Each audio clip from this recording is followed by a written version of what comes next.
Hello friends, welcome back to ignited minds. मैं हूँ रीति घटाल और आज की वीडियो में हम बात करने वाले हैं पॉलिटी के मोस्ट इम्पोर्टेंट टॉपिक के बारे में, जो हमारे एग्ज़ाम के लिए इम्पोर्टेंट तो है ही, साथ ही साथ इनको जानना हमारा इसीलिए भी ज़रूरी हो जाता है क्योंकि हमें पता होना चाहिए कि हमारे यानी कि आम नागरिकों के लिए कौन कौन से कानून हैं, अधिकार हैं।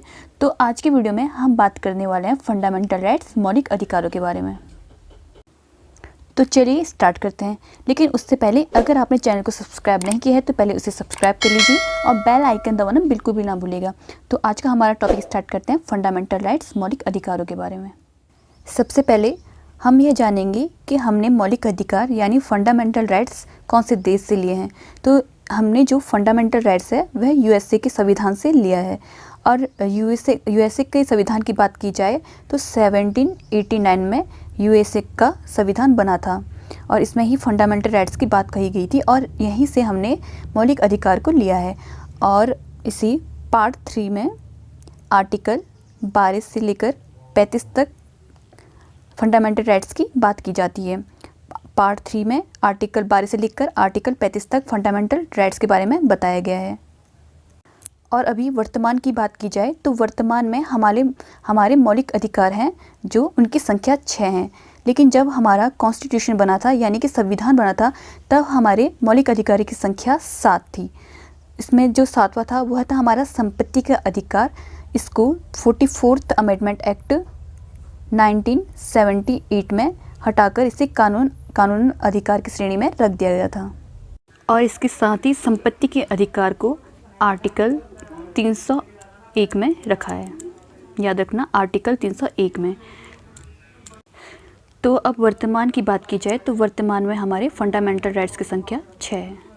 इसमें हम आर्टिकल 12 से लेकर आर्टिकल 35 तक के सभी हमारे मौलिक अधिकार हैं जो उनके बारे में पढ़ेंगे। तो चलो स्टार्ट करते हैं आर्टिकल 12 से। बात करते हैं आर्टिकल 12 की। आर्टिकल 12 में राज्य शब्द का उल्लेख किया गया है। राज्य शब्द का उल्लेख किया गया है। इसमें कहा है कि जो राज्य होगा, राज्य की जो परिभाषा होगी उसे कह सकते हैं हम राज्य, कि भारत सरकार इसमें आएंगी। भारत सरकार और राज्य सरकार यानी कि विधायिका, संसद और स्थानीय संस्थान जो भी होंगे वह राज्य के अंतर्गत आएंगी। तो आर्टिकल 12 में यही कहा है कि अनुच्छेद 12 में राज्य शब्द का उल्लेख किया गया है जो भारत तथा उसके अंतर्गत आने वाले समस्त भागों, राज्यों, निकायों एवं सरकारी प्राधिकारियों का प्रतिनिधित्व करता है। कहने का मतलब यही है कि इसके अंतर्गत जो भारत सरकारें होंगी, राज्य सरकारें होंगी, विधायिका, संसद और राज्य की विधायिका, ये सब राज्य के अंतर्गत आएगी। आर्टिकल 13 में न्यायिक पुनरावलोकन यानी कि जुडिशियल रिव्यू के बारे में बताया गया है।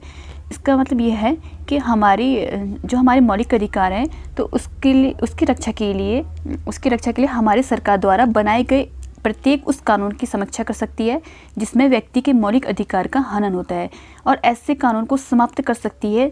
इसीलिए इस अनुच्छेद में कहा गया है कि राज्य ऐसा कोई भी कानून नहीं बनाएगा जिसमें व्यक्ति के मौलिक अधिकारों का हनन होता है।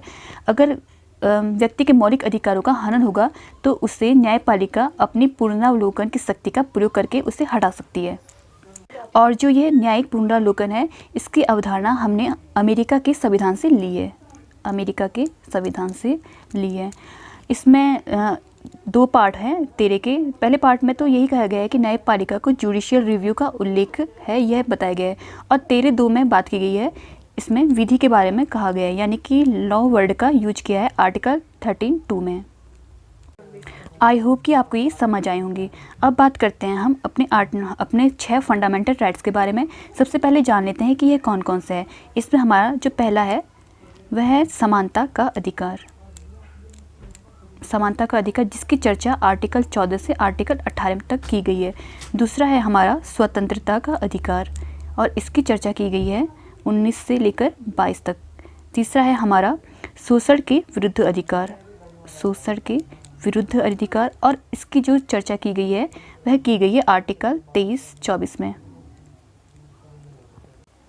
फोर्थ है हमारा धर्म एवं उपासना की स्वतंत्रता।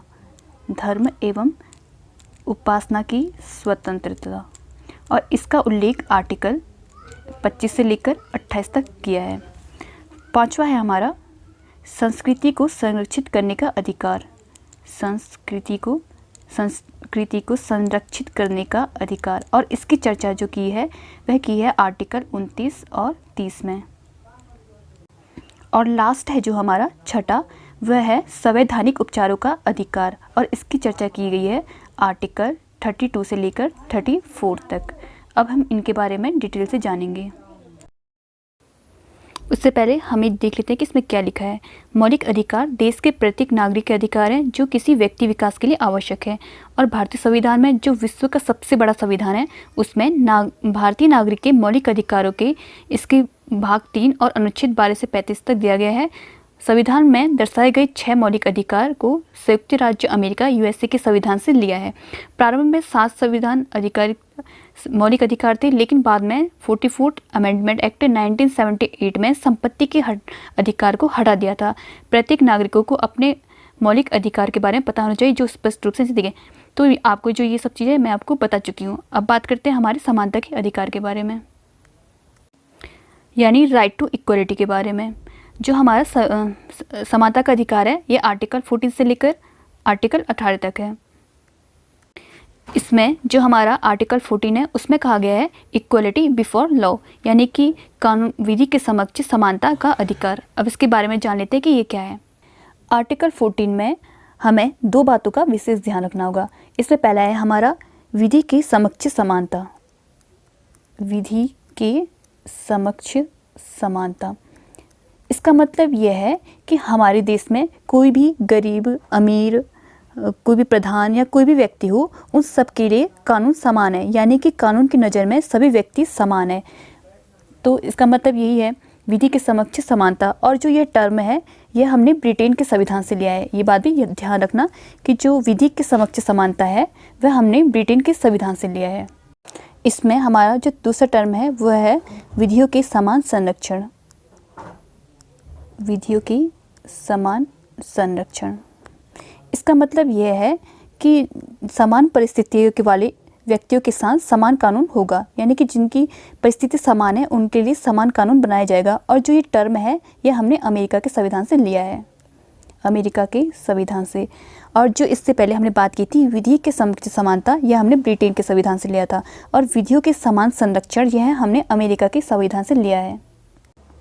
तो यह था हमारा आर्टिकल 14 विधि के समक्ष समानता का अधिकार। मतलब कि भारत के संविधान प्रत्येक व्यक्ति को विधि के समान समानता प्रदान करता है। इसके समक्ष कोई छोटा बड़ा अमीर गरीब नहीं होता है। अब बात करते हैं आर्टिकल 15 की। और जो आर्टिकल 15 है उसको हमने कई भागों में बांटा है। इसमें 15 फर्स्ट में तो यह कहा है कि राज्य किसी नागरिक के विरुद्ध केवल धर्म, मूल वंश, जाति, लिंग, जन्म स्थान या इनमें से किसी के आधार पर कोई विभेद नहीं करेगा। और इसके 15 सेकंड में कहा गया है कि सड़क, रेल, दुकान, सार्वजनिक संस्थान पर भेदभाव नहीं किया जाएगा। आर्टिकल सेकंड में कहा है सड़क, रेल, दुकान या सार्वजनिक संस्थान, इन पर भेदभाव नहीं किया जाएगा।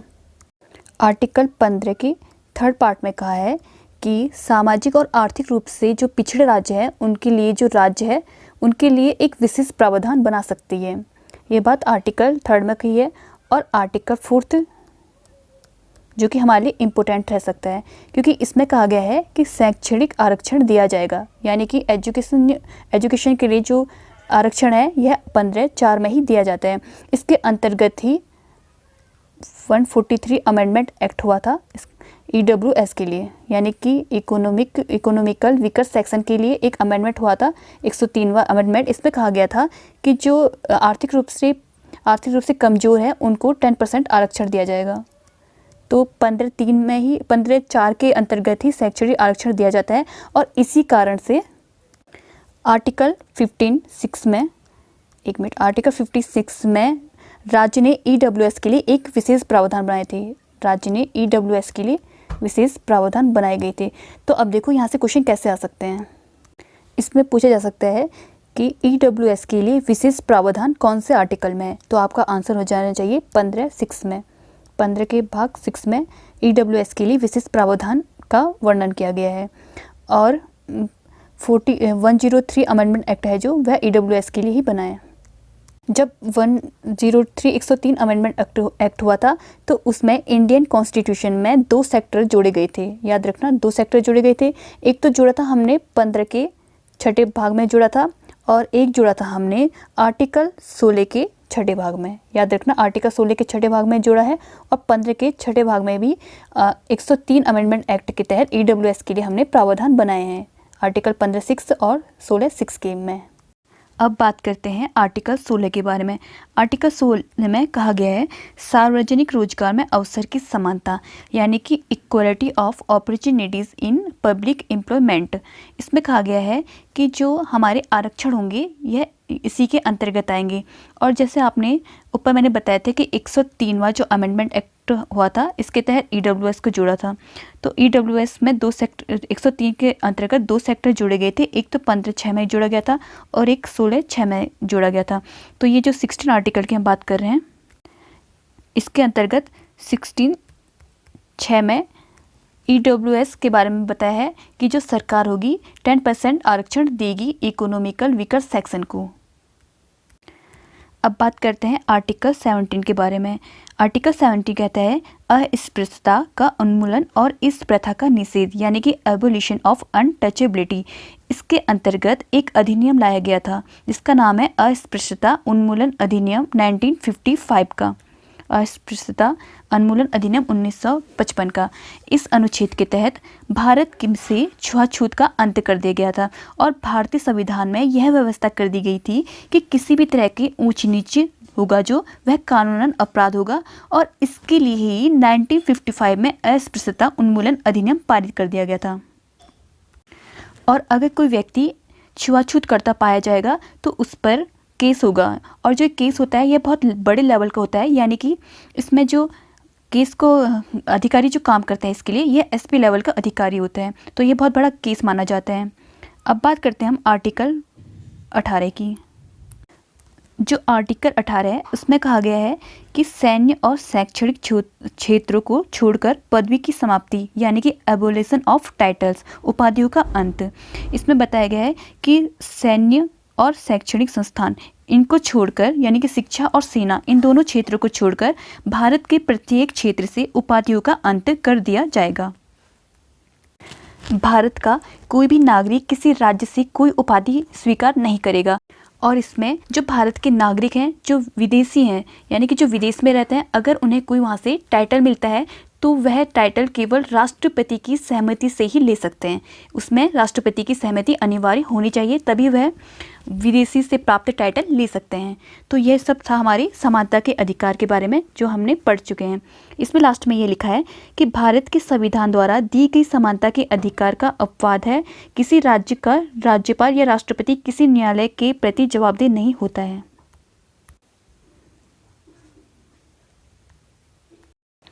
अब बात करते हैं स्वतंत्रता के अधिकार के बारे में। स्वतंत्रता के अधिकार के बारे में आर्टिकल 19 से लेकर 22 तक इसका वर्णन मिलता है। जो आर्टिकल 19 है अब हम उसकी बात करेंगे। आर्टिकल 19 में स्वतंत्रता संबंधित 6 अधिकारों का उल्लेख मिलता है। जो आर्टिकल 19 है इसमें 6 प्रकार की स्वतंत्रता है, जिसको हम 19A, 19B, 19C ऐसे पढ़ते हैं। तो सबसे पहले हमारा है 19A या 19 फर्स्ट। इसमें कहा गया है भाषण एवं अभिव्यक्ति का अधिकार, यानी कि हमें इसके अंतर्गत अपने बोलने के और अपने एक्सप्रेशन को व्यक्त करने की स्वतंत्रता हमें आर्टिकल फर्स्ट के अंतर्गत ही 19 के फर्स्ट के अंतर्गत ही से मिलती है। इसमें हमारा 19 फर्स्ट है 19A, भाषण और अभिव्यक्ति का अधिकार, यानी कि वाक एवं अभिव्यक्ति की स्वतंत्रता। हमें अपने जो एक्सप्रेशन है उसको व्यक्त करने का जो अधिकार मिलता है यह 19 आर्टिकल के फर्स्ट पार्ट से ही मिलता है। और इसके अंतर्गत ही जो प्रेस है, यानी कि प्रिंट प्रेस यानी कि मीडिया है, जो इनको भी बोलने का अधिकार 19 फर्स्ट के अंतर्गत ही दिया जाता है। इसीलिए उनके पास यह पावर आती है कि वह कुछ भी बोल सकते हैं आर्टिकल 19 के फर्स्ट के तहत। आर्टिकल 19 सेकंड की बात की जाए तो यह है हथियारों के बिना और शांति से सभा करने का अधिकार, यानी शांतिपूर्ण एवं अस्त्र शस्त्र रहित होकर सम्मेलन करने की स्वतंत्रता हमें 19 के पार्ट 2 से ही मिलती है। 90 के पार्ट 3 है जो वह है संगठन या संघ बनाने की स्वतंत्रता, यानी कि संगठन या कोई भी पार्टी स्थापित करने की स्वतंत्रता हमें 19C में ही मिलती है, 19C या 93 के तहत। और जो हमारा आर्टिकल 90A है भाषण एवं अभिव्यक्ति की स्वतंत्रता, इसके तहत ही हमें सूचना का अधिकार मिला है, जिसको बोल जाता है RTI। 2003 में सुप्रीम कोर्ट में एक केस हुआ था और सुप्रीम कोर्ट ने कहा था कि जो RTI है वह लोगों के लिए फंडामेंटल राइट है। इसके तहत सरकार ने एक RTI एक्ट भी लेके आई थी, RTI एक्ट 2005 लेके आई थी। इसके तहत हमें सूचना का अधिकार प्राप्त हुआ था। तो यह था आर्टिकल 19A के बारे में। 19B के बारे में हम पढ़ चुके हैं कि हथियार के बिना शांति से सभा करने की स्वतंत्रता भी हमें 19B के तहत मिलती है। आर्टिकल 3 में है संगठन या संघ बनाने का अधिकार। आर्टिकल 19 का 4th पार्ट हमसे कहता है कि पूरे भारत में स्वतंत्र रूप से घूमने का अधिकार, यानी कि भारत के किसी भी राज्य क्षेत्र में हम स्वतंत्र रूप से घूम सकते हैं या विचरण कर सकते हैं। आर्टिकल 95 कहता है देश के किसी भी हिस्से में निवास करने की स्वतंत्रता। भारत के किसी भी राज्य क्षेत्र में निवास करने और बस जाने की स्वतंत्रता हमें 90 के पार्ट 5 के तहत ही मिलता है। और हमारा 90F था जो, यानी 6 पार्ट था जो 90 का, वह था हमारा संपत्ति का अधिकार से संबंधित था, जिसे 44th अमेंडमेंट एक्ट 1978 के तहत हटाकर 301 में रख दिया था। तो ये था 90F के बारे में। 19 का G है हमारा कोई भी व्यापार या व्यवसाय करने का अधिकार या संचालित करने का अधिकार, यानी कि हम भारत के किसी भी राज्य क्षेत्र में कोई भी आजीविका व्यापार कर सकते हैं और उनका संचालन कर सकते हैं। यह हमें 90 के G में बताया गया है। तो यह थे आर्टिकल 90 के बारे में। अब बात करते हैं अनुच्छेद आर्टिकल 20 के बारे में। इसमें कहा गया है अपराधों के सजा के संबंध में संरक्षण। इसमें कहा गया है कि किसी भी सजा प्राप्त व्यक्ति को, यानी जिसे सजा मिली है, उसके दोषी होते हुए भी उसके मानव बने रहने के अधिकार से वंचित नहीं किया जा सकता है और उसे अपना पक्ष रखने का पूर्ण अवसर प्रदान किया जाता है।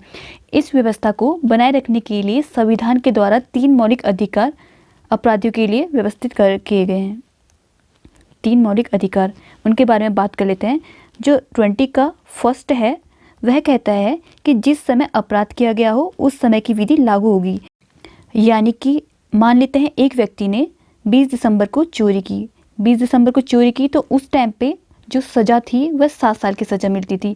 लेकिन 20 दिसंबर के बाद 21 दिसंबर को वह सज़ा बढ़कर 8 साल की हो गई, 8 साल की होगी। तो लेकिन उसको जो सज़ा मिलेगी वह 20 दिसंबर, यानी कि जो 7 साल की सज़ा होगी वही मिलेगी उस व्यक्ति को। तो इसमें यही कहा गया है 20 के फर्स्ट में कि जिस समय अपराध किया गया हो उसी समय की विधि लागू होगी, ऐसा कहा गया है। तो उस व्यक्ति को जिस टाइम पे उसने चोरी की थी, यानी कि 20 दिसंबर की सज़ा थी जो 7 साल की, वही सज़ा उसको मिलेगी, ना कि 8 साल वाली। और 20 का सेकंड पार्ट कहता है कि एक अपराध के लिए एक बार से अधिक दंड नहीं दिया जा सकता। यानी कि किसी भी व्यक्ति ने एक अपराध किया है तो उसे एक ही अपराध के लिए एक ही दंड दिया जाएगा, ना कि उसको और दंड दिया जाएगा। और 20 का आर्टिकल 20 का थर्ड पार्ट कहता है कि अपराधी को स्वयं अपने विरुद्ध गवाही देने के लिए बाध्य नहीं किया जा सकता है। इसका मतलब ये है कि जो व्यक्ति है उसको ज़बरदस्ती नहीं कहा जा सकता कि वह अपने लिए कोई गवाही पेश करे, यानी अपने विरुद्ध कोई गवाही दे। तो यह था आर्टिकल 20 के बारे में। अब जान लेते हैं आर्टिकल 21 के बारे में। आर्टिकल 21 कहता है जीवन की सुरक्षा और अभिव्यक्तिगत स्वतंत्रता, यानी प्राण एवं दैहिक स्वतंत्रता का अधिकार, right of life and personal liberty. इसमें कहा गया है कि कोई भी व्यक्ति अपने जीवन या व्यक्तिगत स्वतंत्रता से वंचित नहीं हो रहेगा। इसका मतलब यह है कि आपको अगर कहीं लगेगा कि इस कुछ हो रहा है जो उससे आपके जीवन की सुरक्षा में बाधा आ रही है, तो आप आर्टिकल 21 का उपयोग कर सकते हैं। जैसे एक केस हुआ था, उस टाइम पे एक व्यक्ति थे जिनका नाम था MC मेहता थे। यह एक पर्यावरणविद थे। इन्होंने दिल्ली के पॉल्यूशन के लिए एक केस किया था। 1977 की बात है ये, 1977 की बात है। इन्हें दिल्ली में पॉल्यूशन के लिए केस किया था कि यहाँ पर कुछ जो है दिल्ली में बहुत पॉल्यूशन होता है। तो इनके प्रयास से ही NGT, आपने नाम सुना ही होगा, नेशनल ग्रीन ट्रिब्यूनल, यानी कि राष्ट्रीय हरित प्राधिकरण, तो इसकी स्थापना हुई थी इन्हीं के तहत, MC मेहता के तहत ही। क्योंकि जो पॉल्यूशन है उससे हमारे जीवन को खतरा हो सकता है, तो इस वजह से इन्होंने 1997 था ये, 1997 में एक केस कर दिया था और इसी के तहत ही NGT की स्थापना हुई थी। और अगर आपसे कोई पूछेगा कि राइट टू प्राइवेसी क्या हमारे मौलिक अधिकार हैं, तो आपका आंसर होना चाहिए बिल्कुल है। क्योंकि क्या हुआ था, अगस्त 2017 में एक PS पुत्तास्वामी बनाम भारत सरकार केस हुआ था। इसमें कहा गया था कि जो हमारा निजता का अधिकार है, यानी कि राइट टू प्राइवेसी है, वह हमारा फंडामेंटल राइट्स होना चाहिए कहा था। जो इसमें PS पुत्तास्वामी थे वह इस केस को जीत गए थे, तो इस वजह से जो हमारा राइट टू प्राइवेसी है उसको हमने फंडामेंटल राइट्स की श्रेणी में डाल दिया था। तो आपको पता होना चाहिए कि जो राइट टू प्राइवेसी है, यानी कि निजता का अधिकार है, वह हमारा फंडामेंटल राइट है। और आर्टिकल 21 में 86 अमेंडमेंट एक्ट 2002, इसके तहत आर्टिकल 21 में एक आर्टिकल 21A जोड़ा गया था। इसमें कहा गया है कि जो 6 से 14 वर्ष के बच्चे होंगे उनको निःशुल्क एवं अनिवार्य शिक्षा दी जाएगी।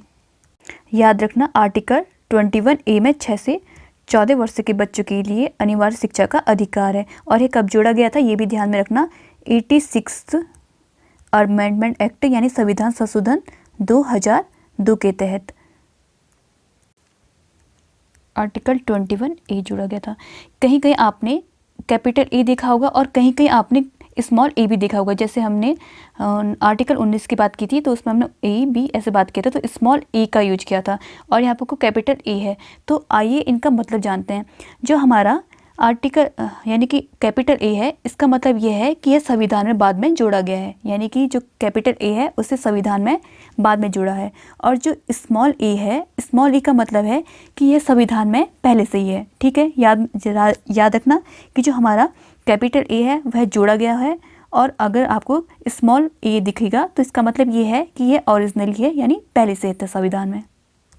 तो यह था हमारा आर्टिकल 21। अब बात करते हैं आर्टिकल 22 के बारे में। इसमें है आर्टिकल 22 में कि कुछ मामलों के गिरफ्तारी और कस्टडी के खिलाफ संरक्षण, यानी कि गिरफ्तारी के आधार के बारे में बिना बताए गिरफ्तार किए गए किसी व्यक्ति को हिरासत में नहीं लिया जा सकता। अब इसे जानते हैं कि ये क्या कह रहा है।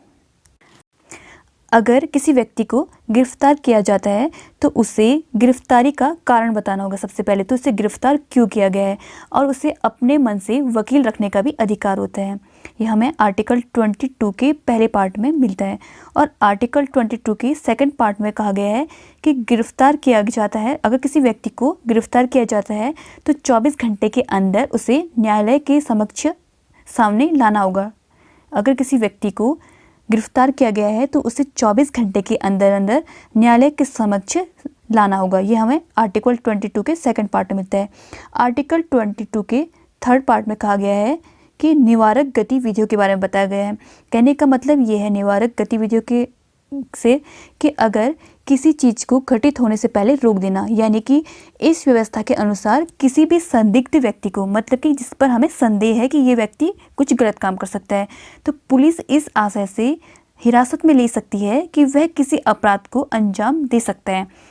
अर्थात अपराध होने से पहले ही संदिग्ध व्यक्ति को हिरासत में लेकर अपराध को रोक देना ही निवारक निरोध कहलाता है। तो यह था आर्टिकल 22 के बारे में। अभी तक हम समानता का अधिकार और स्वतंत्रता का अधिकार यह दोनों पढ़ चुके हैं। अब बात करते हैं हम शोषण के खिलाफ अधिकार की। शोषण के खिलाफ अधिकार को अनुच्छेद 23 और 24 में रखा गया है। इसमें आर्टिकल 23 है जो, उसमें कहा गया है कि मानव के अवैध व्यापार और जबरन मजदूरी कराने का निषेध, यानी कि देह व्यापार और भीख मंगवाने और इस प्रकार के अन्य जबरन कार्य करना निषेध कहा जाएगा। हम किसी भी व्यक्ति को जबरन काम नहीं करवा सकते हैं कि वह ये काम करे। यह हमारा आर्टिकल 23 में कहा गया है। आर्टिकल 24 में कहा गया है कि कारखानों में बाल मजदूर पर प्रतिबंध, यानी कि बाल श्रम जो होगा उस पर प्रतिबंध लगा दिया गया है।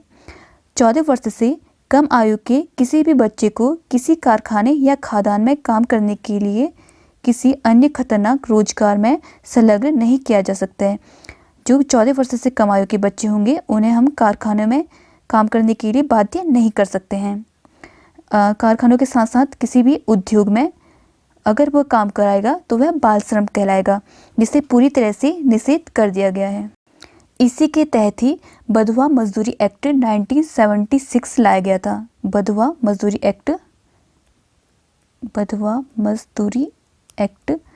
1976 लाया गया था और इसी के तहत ही बाल श्रम अधिनियम 1986 लाया गया था। बाल श्रम अधिनियम 1986 लाया था। तो याद रखना कि आर्टिकल 23 हमसे कहता है कि हम किसी भी व्यक्ति को मजदूरी करने के लिए ज़बरदस्ती नहीं कर सकते हैं।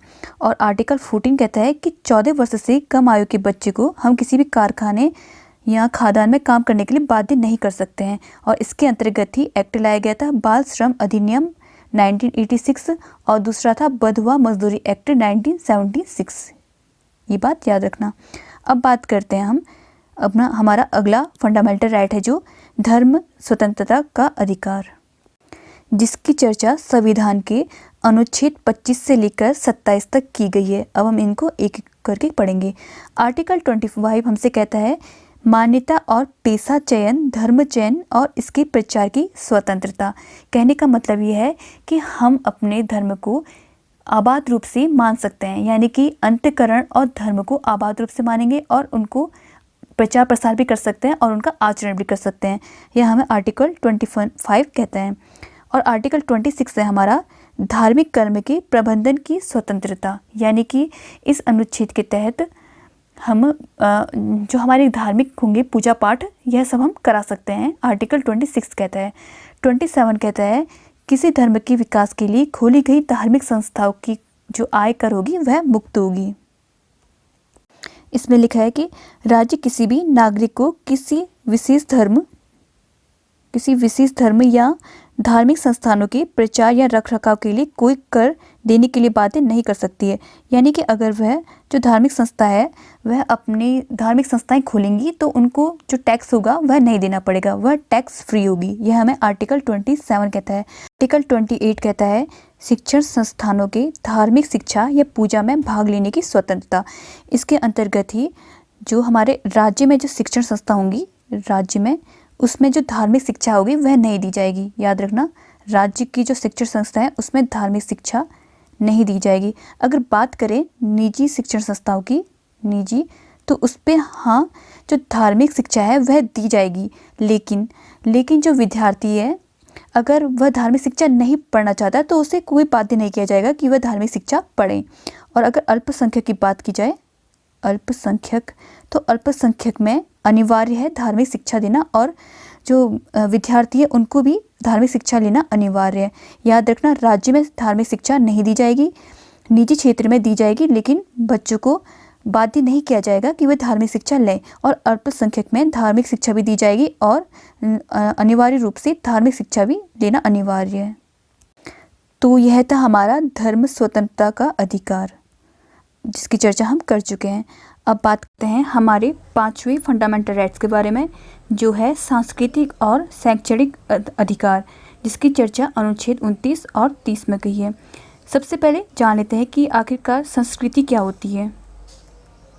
जो संस्कृति है, संस्कृति वह पद्धति होती है जिसके द्वारा किसी विशेष समय में किसी समाज का संचालन किया जाता है, और जो यह सांस्कृतिक तत्व होते हैं यह किसी भी व्यक्ति के स्वतंत्र विकास के लिए आवश्यक होते हैं। इसीलिए इन्हें बनाए रखना हमारी सरकार का उत्तरदायित्व है, और यही कारण है कि इन्हें भारत के संविधान के मौलिक अधिकारों में स्थान दिया है, जिसके लिए आर्टिकल 29 और 30 की व्यवस्था की गई है।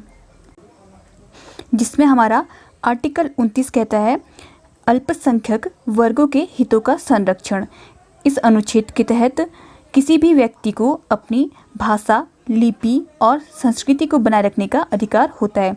इसमें लिखा है कि अल्पसंख्यकों की भाषा, लिपि और संस्कृति का संरक्षण, यह आर्टिकल 29 में कहा है। जहाँ एक धार्मिक समुदाय अल्पमत में है, संविधान उसे अपनी संस्कृति और धार्मिक हितों को संरक्षित करने में सक्षम बनाता है। तो ऐसा आर्टिकल 29 में कहा है। आर्टिकल 30 कहता है शिक्षक संस्थानों की स्थापना और प्रशासन के लिए अल्पसंख्यकों का अधिकार। इसमें लिखा गया है कि ऐसे समुदाय को अपनी पसंद की शैक्षणिक संस्थान स्थापित करने का अधिकार है और राज्य अल्पसंख्यक समुदायों द्वारा बनाए गए ऐसे शैक्षणिक संस्थाओं के साथ भेदभाव नहीं करेगी। यानी कि अल्पसंख्यकों के हित में बनाई गई संस्थानों यानी कि इंस्टीट्यूट को सहायता देने में राज्य किसी प्रकार का भेदभाव नहीं करेगी। तो ये था हमारा आर्टिकल 29 और 30 के बारे में। अब बात करते हैं संवैधानिक उपचारों का अधिकार, हमारे छठे फंडामेंटल राइट्स के बारे में, जिसका वर्णन आर्टिकल 32 में किया है। और इसे बनाने का उद्देश्य यह है कि अगर हमारे मौलिक अधिकारों का उल्लंघन होता है तो उसमें सरकार कौन कौन से एक्शन ले सकती है। तो इसके लिए संवैधानिक उपचारों का अधिकार आर्टिकल अनुच्छेद 32 में इसका वर्णन किया है। और इसके लिए जो हमारी सुप्रीम कोर्ट है उसके पास पावर होती है रिट दायर करने की।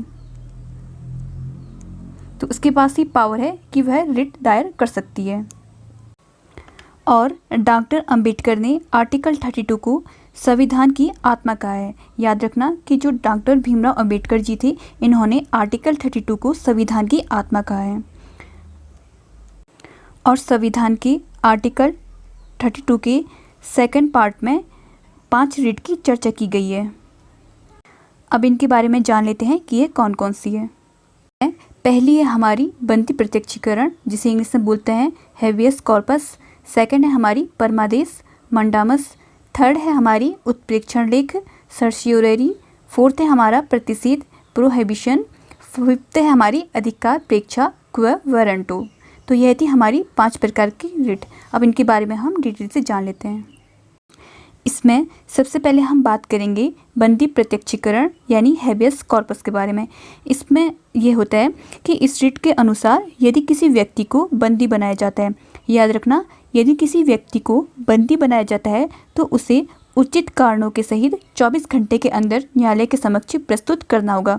अगर तुमने किसी को बंदी बना लिया है तो तुम्हें उसे बंदी बनाने का कारण होना चाहिए और 24 घंटे के अंदर अंदर तुम्हें उसे न्यायालय के समक्ष प्रस्तुत करना होगा। तो यह बोलता है बंदी प्रत्यक्षीकरण, ताकि उस व्यक्ति को भी पता चले कि उसे किस आधार पर कैद किया गया है।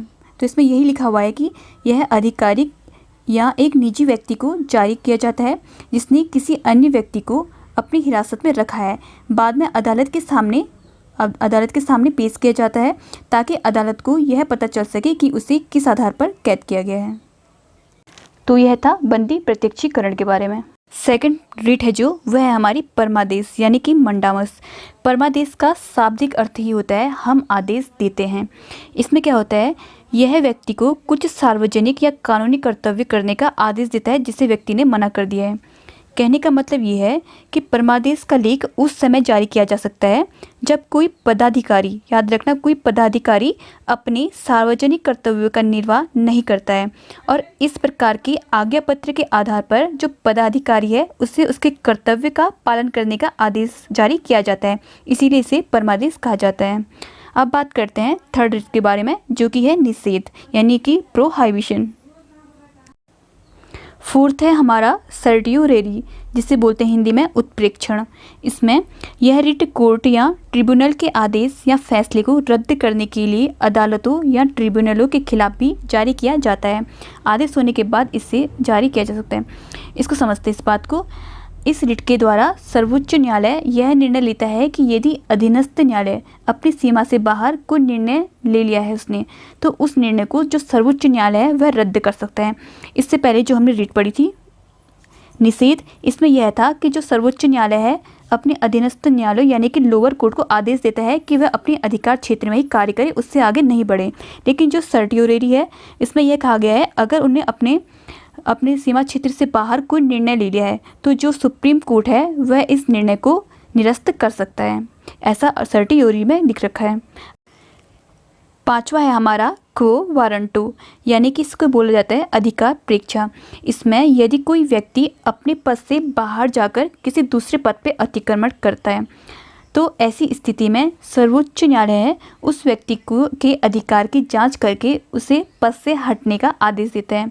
इसमें यही है कि यह एक कार्यवाही है जहां अदालत दावे की वैधता की जांच करती है। इसमें एक उच्च न्यायालय एक सार्वजनिक अधिकारी को हटा सकता है यदि उसने अवैध रूप से पद को प्राप्त कर रखा है। कहने का मतलब यही है कि कोई व्यक्ति अपने पद से बाहर जाकर किसी दूसरे पद पर अतिक्रमण करेगा तो जो सर्वोच्च न्यायालय होगा उस व्यक्ति के अधिकार की जांच करके उसे पद से हटाने का आदेश दे देगा। तो यह था क्वो वारंटो के बारे में। तो फ्रेंड्स, यह थे हमारे फंडामेंटल राइट्स, और इसमें जो 31 आर्टिकल था, 31 आर्टिकल वह हमारा संपत्ति के अधिकार था जिसे हटा दिया गया है, और इसके बारे में मैं आपको ऊपर बता चुकी हूँ। तो यह थे हमारे फंडामेंटल राइट्स। आई होप कि आपको ये वीडियो पसंद आई होगी। अगर आपको ये वीडियो पसंद आई है तो प्लीज़ इसे लाइक कीजिएगा, चैनल को सब्सक्राइब कीजिएगा और बेल आइकन दबाना बिल्कुल भी ना भूलिएगा। मिलते हैं नेक्स्ट वीडियो में किसी दूसरे टॉपिक के साथ। तब तक के लिए टेक केयर, अपना ख्याल रखिएगा।